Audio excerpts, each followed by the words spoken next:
Olá, tudo bem?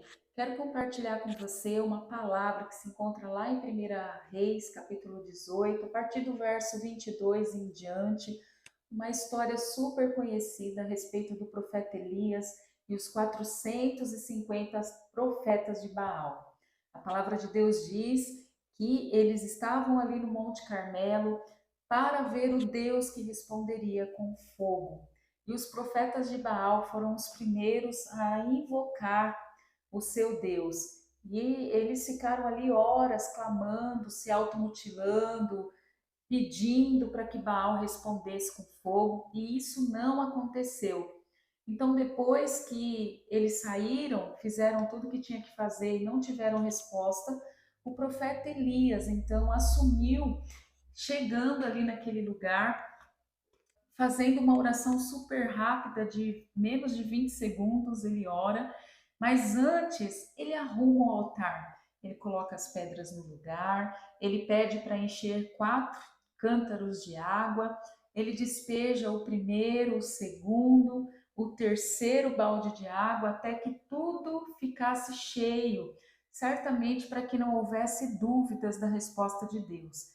E depois que Elias faz isso, ele ora pedindo a Deus que derrame fogo do céu, e o fogo desceu e consumiu toda aquela água que estava ali no altar.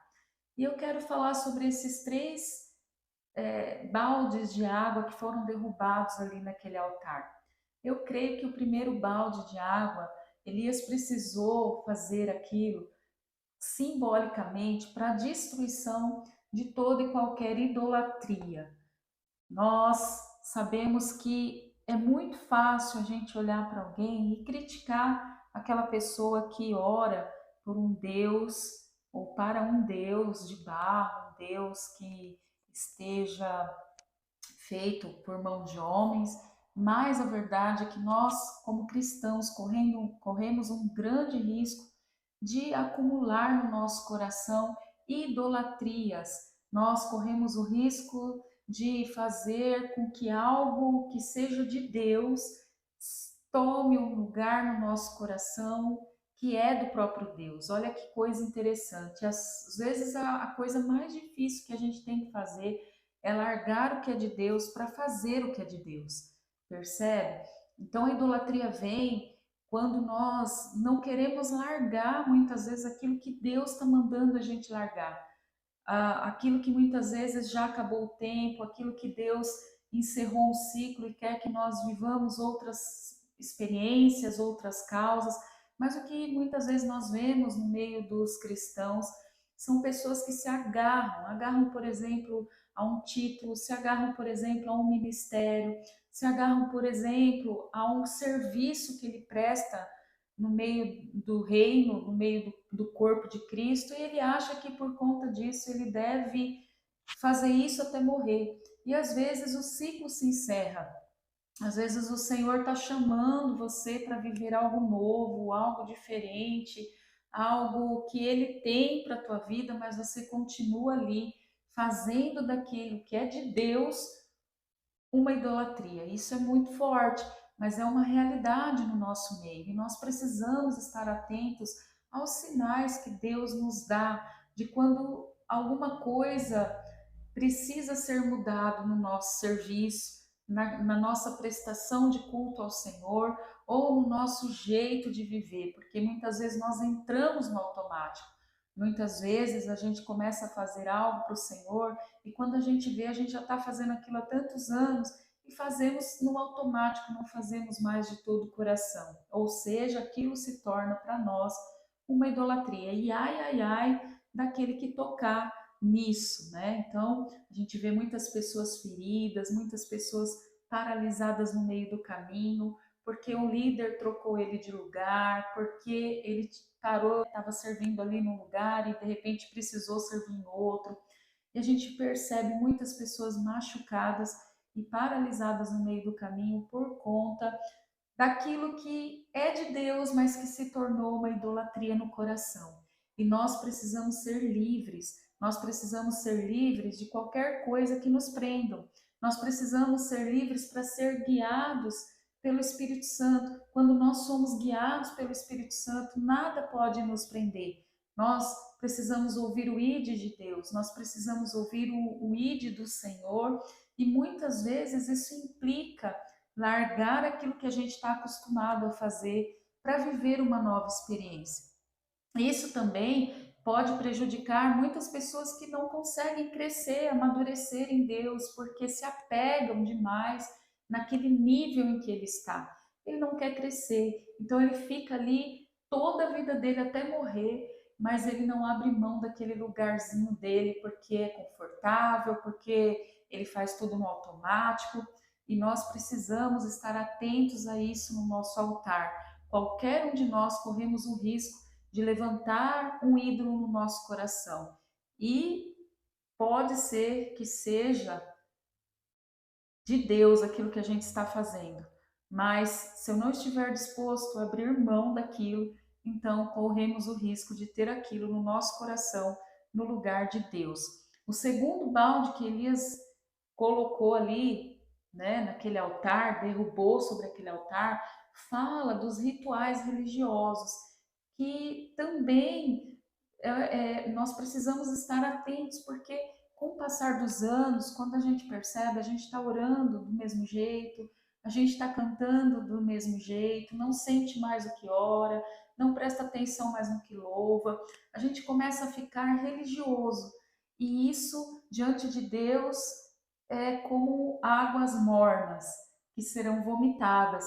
Nós precisamos tomar cuidado com essas coisas. Os rituais religiosos também prejudicam a nossa comunhão com Deus. E Elias, naquele momento, precisou derrubar aquele segundo balde de água naquele altar para destruir todo e qualquer ritual, porque os profetas de Baal, eles tinham todos os rituais na ponta da língua. Eles tinham o jeito de se automutilar, eles tinham o jeito de pedir, eles tinham o jeito de fazer, mas Elias não cumpriu nada daquilo. Elias foi assim movido pelo Espírito Santo em algo totalmente novo. Você já viu alguém derrubar água no altar para que aquele altar fosse consumido pelo fogo?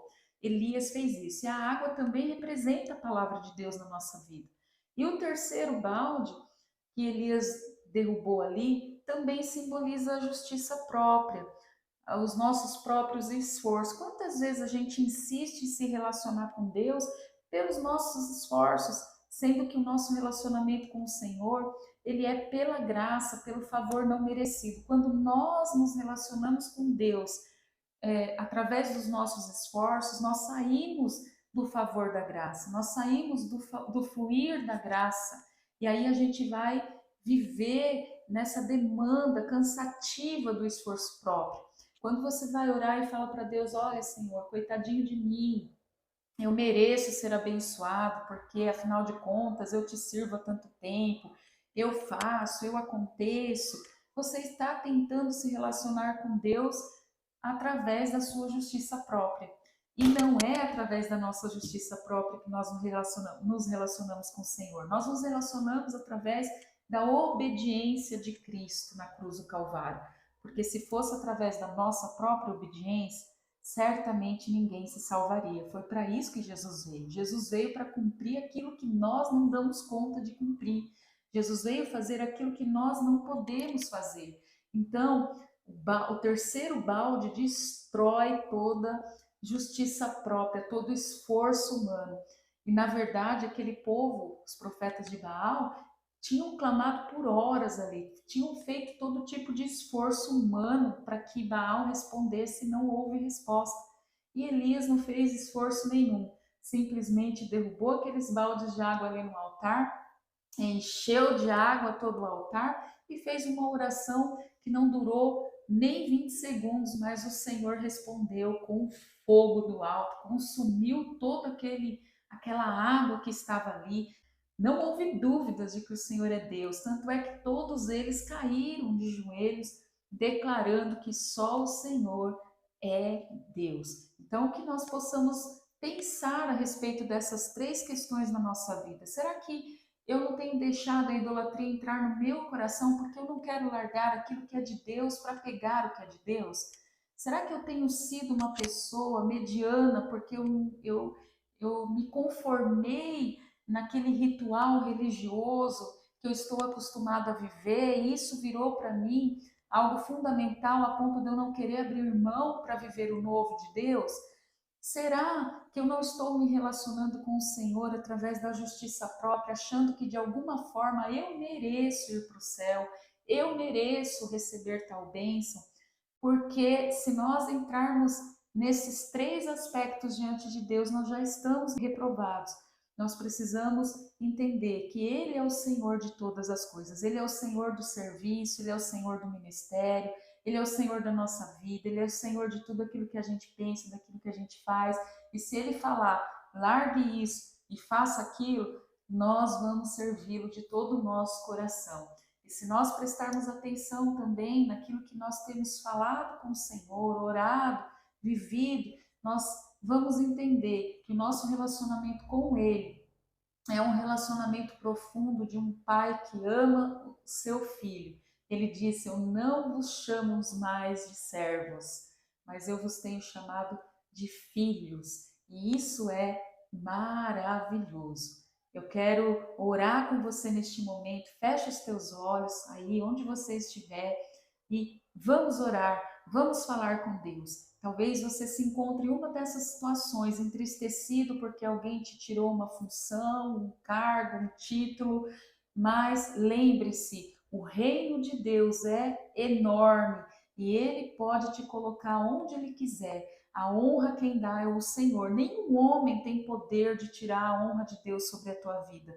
O próprio Deus às vezes nos resiste porque nós temos sido orgulhosos. E essa é uma verdade dura, mas é uma realidade. Que nós possamos nos render ao Senhor, debaixo dessa graça maravilhosa e nos deixar viver nesse fluir. Vamos falar com Deus. Pai querido, Pai de amor, nós damos a Ti o louvor nesta hora, sabendo que o Senhor é Deus e que não há outro como o Senhor. Pai, eu coloco cada vida que ora comigo neste momento diante de Ti. Senhor, se houver alguém machucado, ferido, porque de alguma forma foi tirado aquilo que ele amava fazer e de alguma forma ele não se rendeu, ele não entendeu que o processo quem faz é o Senhor, porque é o Senhor que é o oleiro. E quando nós somos os vasos endurecidos, certamente o Senhor vai nos quebrar para nos fazer um vaso novo. Então, Pai, traz esse entendimento neste coração, na vida do meu irmão, na vida da minha irmã, nesta hora, trazendo fortalecimento, restauração, renovo, graça. Em nome de Jesus, nós anulamos e repreendemos todo espírito de idolatria, todo espírito de justiça própria, todos os rituais automáticos que muitas vezes nós oferecemos para Ti, Senhor, e renovamos a nossa aliança contigo, declarando que o Senhor é Deus, que eis-nos aqui para fazer aquilo que o Senhor quer que façamos, independente de títulos, independente do serviço, mas que nós possamos ser úteis na Tua obra, aonde quer que o Senhor nos enviar, iremos, e o que o Senhor quer que nós façamos, nós vamos fazer para a glória e honra do Teu santo nome. Eu abençoo cada um que ora comigo nesta hora e cada família aqui representada em nome de Jesus. Deus abençoe a tua vida em nome de Jesus.